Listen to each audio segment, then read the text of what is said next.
Et yo tout le monde, c'est PA06. Aujourd'hui, on se retrouve pour une nouvelle vidéo. Une deck à avoir ou cartes qu'il ne faut jamais utiliser. Enfin, les cartes utiles ou les contre, etc. Alors, je vais vous expliquer un peu mon deck, juste vite fait. Alors, nous avons le ballon qui sert à détruire la tour. C'est l'une des seules choses dans mon deck qui attaque. Et pour un peu pré-shot les gargouilles. Si vous savez que votre ennemi a des gargouilles, un peu pour pré-shot les gargouilles, vous envoyez le sorcier juste derrière pour qu'il one-shot les gargouilles. Ensuite, le zap, j'utilise le zap parce que de 1, ça peut enlever la charge des princes, des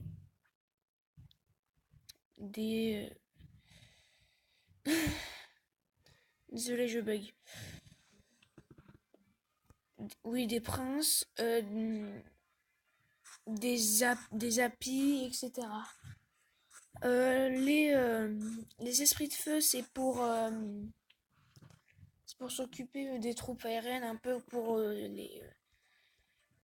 les gargouilles aussi. Mais c'est aussi pour les troupes qui sont au sol, c'est très serviable. L'armée de squelette, ben, c'est la base, c'est pour tout ce qui attaque lentement. La Valkyrie aussi, c'est pour les troupes nombreuses. Ça, c'est pour les troupes. La fournaise, c'est pour tout ce qui est ballon, géant, tout ce qui attaque les tours. C'est pour défendre et en même temps ça fait un peu de dégâts. Ça fait, je vais vous dire ça, une, euh, une, un esprit de feu, ça fait, je ne sais pas combien de points d'attaque. Un esprit de feu, ça fait 147 de dégâts de zone, ce qui est pas mal, franchement. Et du coup, je vous explique un peu le principe. Si vous connaissez pas toutes les cartes, je vais vous expliquer un peu les cartes les plus compliquées à comprendre. Alors, je vais commencer du tout début. Alors, le chasseur. Le chasseur, il envoie il tire plusieurs boules d'un coup, un peu comme un fusil à pompe. Et plus ses ennemis sont proches, plus il va faire de dégâts. Nous passons ensuite sur le géant squelette. Le géant squelette, en soi, il fait assez mal en tapant normal. Mais ce qui est le plus intéressant dans le géant squelette, c'est le dégât de sa bombe. Elle fait de niveau 1, elle fait strict 1000 de dégâts. Ce qui est en soi énorme. Et en fait, le ballon, c'est presque tout l'inverse. Il fait beaucoup de dégâts de base, mais sa bombe fait assez peu de dégâts. Donc voilà. Ce qui est pour eux le bélier de combat. Alors le bélier de combat, son avantage c'est qu'il fonce comme le prince. Il fait assez de dégâts et après il y a deux barbares qui apparaissent après avoir foncé dans quelque chose ou être détruit avant.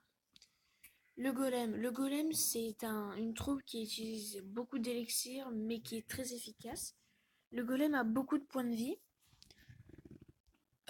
Il a 4200 points de vie, ce qui est énorme. En soi, son attaque est pas grosse, mais il a beaucoup de points. C'est la carte qui a le plus de points de vie, je crois. Oui, c'est la carte qui a le plus de points de vie. Du coup, c'est mieux. Si par exemple il y a plein de squelettes, vous l'utilisez et il tiendra. Aussi, ce qui est intéressant, c'est que quand il meurt, il se divise en deux parties et explose. Il explose tout ce qu'il y a autour de lui.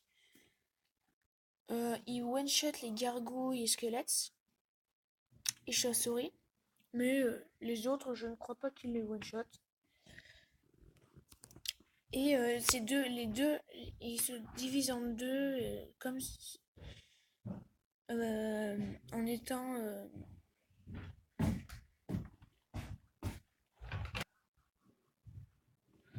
Oui, donc, désolé, j'ai un peu bugué. Le golem explose et se divise en deux. Du coup, ses dégâts sont divisés par deux, sa vie aussi, etc.